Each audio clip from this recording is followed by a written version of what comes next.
K R ನಗರ kidnap ಕೇಸ್ನಲ್ಲಿ ಭವಾನಿಗೆ ಬಂಧನ ಭೀತಿ ಇದೆ.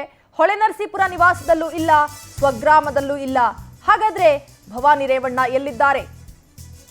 ಕಿಡ್ನಾಪ್ ಕೇಸ್ಗೆ ಸಂಬಂಧಪಟ್ಟಂತೆ ಭವಾನಿ ರೇವಣ್ಣ ಈಗಾಗಲೇ ಬಂಧನ ಭೀತಿಯನ್ನ ಎದುರಿಸ್ತಾ ಇದ್ದಾರೆ. ಎಸ್ಐಟಿ ನೋಟಿಸ್ಗೂ ಡೋಂಟ್ ಕೇರ್, 15 ದಿನಗಳಿಂದ ನಾಪತ್ತೆ, ತನಿಖೆಗೆ ಸಹಕರಿಸುವುದಾಗಿ ಹೇಳಿದ್ರು ಭವಾನಿ ರೇವಣ್ಣ. ಆನಂತರ ಅವರು ಹೋಗಿದ್ದೆಲ್ಲಿಗೆ? ಖುದ್ದು ಪತ್ರ ಬರೆದು ಮನೆಯಲ್ಲೇ ಇರೋದಾಗಿ ತಿಳಿಸಿದ್ರು ಭವಾನಿ ರೇವಣ್ಣ. ವಿಚಾರಣೆ ಎದುರಿಸಿ ಮನೆಗೆ ಬರೋದಾಗಿ ನೋಟಿಸ್ ನೀಡಿದ್ರು. ಎಸ್ಐಟಿ ಅಧಿಕಾರಿಗಳು ಅವರಿಗೆ ನೋಟಿಸ್ ನೀಡಿದಂತಹ ಸಂದರ್ಭದಲ್ಲಿ ವಿಚಾರಣೆಗೆ ಸಹಕರಿಸಿ ಅಂತ ಕೇಳ್ಕೊಂಡಿದ್ರು. ಇವರು ಕೂಡ ಸಹಕರಿಸ್ತೀನಿ ಅನ್ನುವಂತಹ ಮಾತನ್ನ ಹೇಳಿದ್ರು. ಆದರೆ ಅವರು ಮನೆಯಲ್ಲಿ ಇಲ್ಲ.